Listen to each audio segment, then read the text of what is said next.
அனைவருக்கும் வணக்கம்.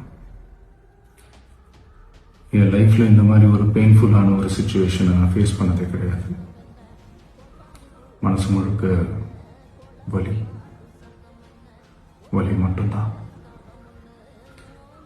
இந்த சுற்றுப்பயணத்தில் என்னென்ன மக்கள் பார்க்க வராங்க, அதுக்கு ஒரே ஒரு காரணம் தான் அவங்க என் மேலே வச்சிருக்கிற அன்பும் பாசம்.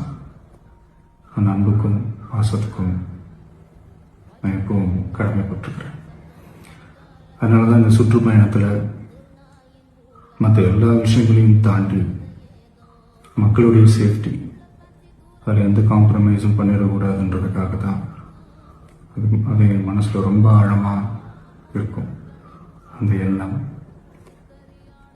அதனால தான் இந்த அரசியல் காரணங்கள் எல்லாத்தையும் தவிர்த்துட்டு ஒதுக்கி வச்சுட்டு மக்களுடைய சேஃப்டி மட்டும் மைண்டில் வச்சுக்கிட்டு அதுக்கான இடங்களை சூஸ் பண்ணுறது, அதுக்கான இடங்களை பார்த்து பெர்மிஷன் கேட்கறது, போலீஸ் டிபார்ட்மெண்ட்டில் அதை ரிக்வெஸ்ட் பண்ணி கேட்போம்.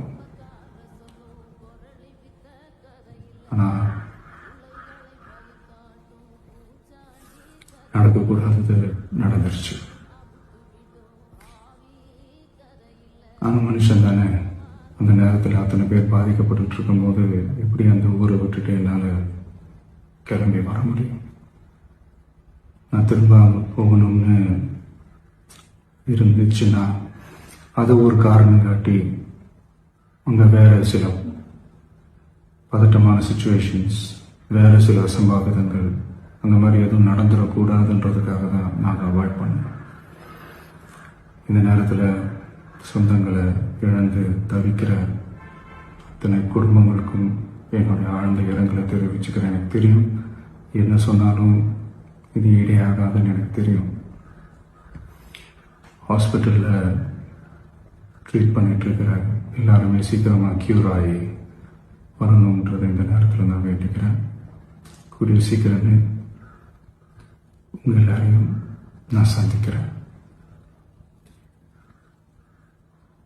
இந்த நேரத்தில் எங்களுடைய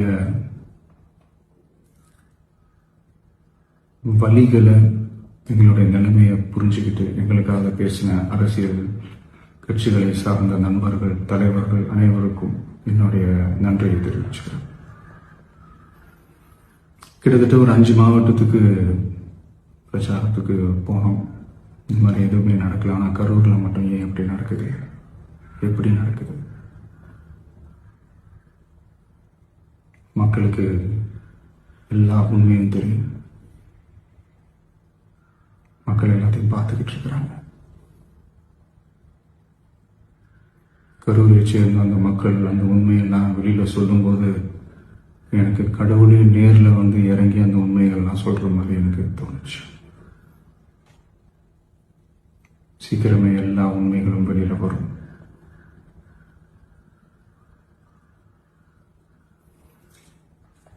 எங்களுக்கு தரப்பட்ட இடத்துல நாங்கள் போய் அந்த ஸ்பாட்டில் நின்று நாங்கள் பேசிட்டோம். அதை தாண்டி எந்த தவறும் எங்கள் சைடில் நாங்கள் எதுவும் செய்யலை.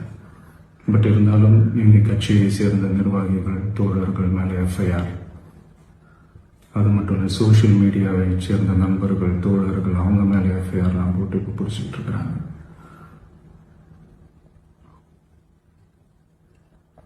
சிஎம் சார், உங்களுக்கு ஏதாவது இந்த பழி வாங்கணும் அப்படின்ற எண்ணம் ஏதாவது இருக்குச்சுன்னா என்ன வேணாலும் பண்ணுங்க. அவங்க மேலே கை வைக்காதீங்க. நான் ஒன்று வீட்டில் இருப்பேன், இல்லை நான் ஆஃபீஸில் இருப்பேன். என்ன வேணாலும் செய்யுங்க. நண்பர்களே, தோழர்களே, நம்மளுடைய அரசியல் பயணம் இன்னும் ஸ்ட்ராங்கராக, இன்னும் தைரியத்தோட கண்டினியூ ஆகும்.